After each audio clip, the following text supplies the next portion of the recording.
What is up, everyone? This is Cher talking and welcome back to my channel. On today's video, I am here to talk about Tribe 9, a new gacha game that's being released on iOS, Android, and Steam. This is a new gacha by the same developers as Romancing Saga UniverSe. Yes, indeed. If you do not know, Romancing Saga UniverSe was developed by Akatsuki Games, where Square Enix was more of the IP holder and producer of the game. But there's also two Kyo games involved. They are made of past developers of the Danganronpa series that has anime and games as well. Well, Tribe 9 launched recently, and this game here is actually much better than I thought. It was presented to me by Mumu, a member of our community.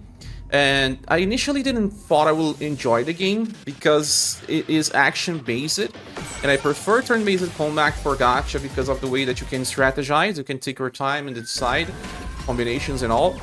But the thing is, this game is really good. I was not expecting it to be that good.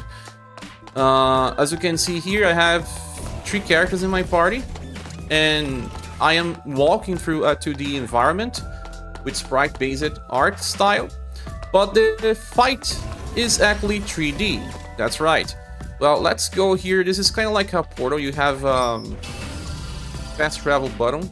You can go here via this option, and there are plenty of places for you to go. This plays entirely like a console game, and we can, like for example, traverse to points that we have gone before. This one is available, so we can go. Okay, now we will just use the elevator. The game has a very big map. It's also heavy story focused. It plays somehow like a visual novel. It has some major themes like deadly games and all. But if you enjoy anime, you are likely to enjoy this as well. Well, as you can see, we are in a 2D area, and now I just saw 2 enemies. I can enter fight, and if I initiate by attacking the enemy first, I can actually get an advantage. As you can see, my character here has green gauge that when I'm attacking the enemy, this gauge keeps increasing. The more it increases, the more I get the power of Venom. And when it full charges, my character will do damage to all enemies with Venom. This explosion, as you see. So this is a maximum heretic character. He is very good. But this is one of these games where all types of heretics can be used, especially Star. And if you hit the enemy and use your tension gauge, you can start using special attacks. And when the tension gauge is on 2 or higher, you can use EX attacks like this one. In the case of this character, he uses an AoE attack, and as you can see, the fights are pretty fast. It plays exactly like a console game, more like a, I don't know, Tales of game somehow. Having 3 characters to play at all times, it's much better than just playing with one and changing in between. You can change if you want. Oh my gosh, I missed the fairy timing. The game shows you that the enemy is going to attack by the flash animation, and you have to actually time really fast the counter attack. If you miss, you're gonna take a lot of damage, and if the enemy keeps attacking you with that special attack, they also build their own gauge, and if their gauge is full, then they enter a special stance where they will do more damage, and you actually want to protect yourself.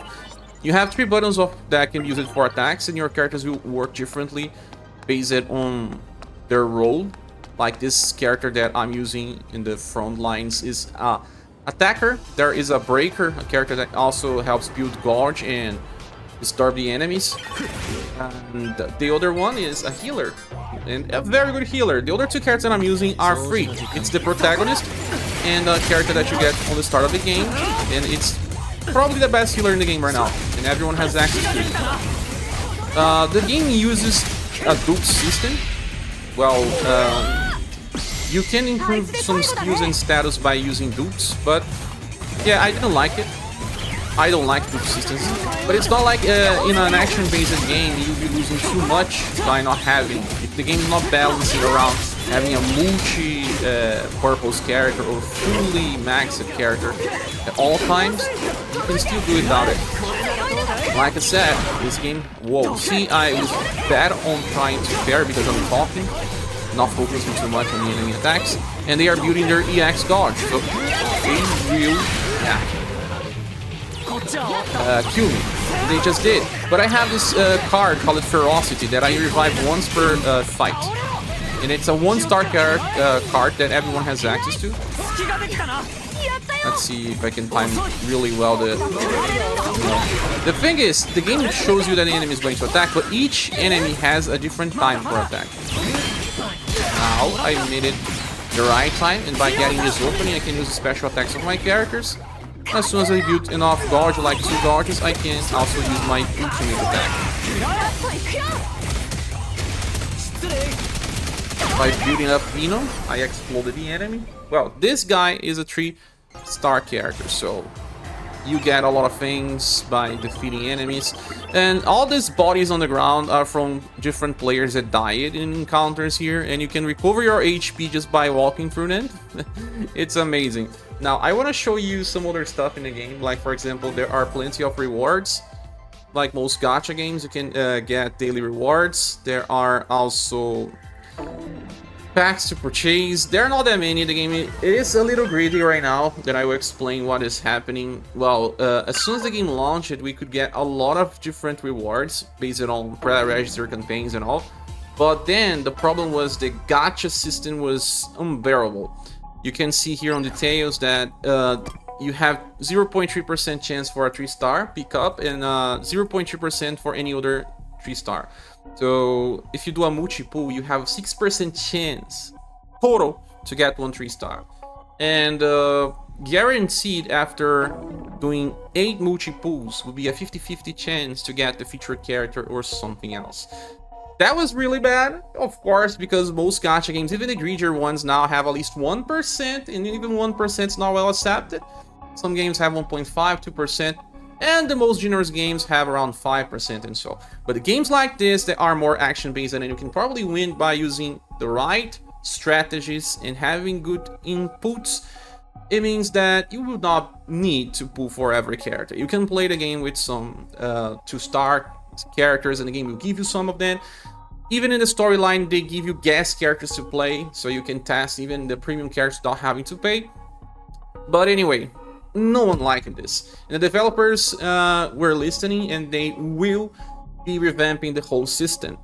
Starting from the maintenance that will happen on 3 of March, they will change so that it becomes 1.5% chance to get the featured character, and it will be a 25% to get the featured on a peachy point. So much better, 3/4 instead of just half the chance. And they will also be changing the whole systems of getting new gens, because you barely get gens in the game besides achievements, and they take time to build, and achievements only happen once, although you do have daily, weekly, and monthly missions that will also give you gens. Anyway, the game plays exactly like a console game. If you forget that it's gacha based, you can just play with the free characters and you are going to have some fun. Since the game is also playable on Steam, you don't need to play on phones. I am playing with a joystick right now. It's compatible, although the menus are not really that great for now. They seem to be changing some things, and I will be covering this game because I love it. I didn't know I was going to love it so much, and since the game is free to play, and I do believe I won't be spending, I will be covering and explaining some strategies for those that will, like me, be playing it without spending. Now, okay, one last thing. If you decide to play this game, right now, it's super easy to reroll. Once you get past the tutorial and reach the part where you can summon, you can return to the title screen, click the delete player data, and then skip tutorial, and you can summon again. But the summon rates are atrocious. I would suggest you to get any of the characters besides Simba, or be happy with Simba if you get her, and then use all of your gens before the end of 3 of March, because on day 4 they will be refunding everything that you spend, either 3 or pay gems. Anyway, that's the end of the video. Thank you so much for watching. Have you played this game? Do you think I'm playing? Let's say here in the comment section. Thanks so much for watching. Please click the like button if you haven't, and I see you soon in the next video or live stream. Goodbye.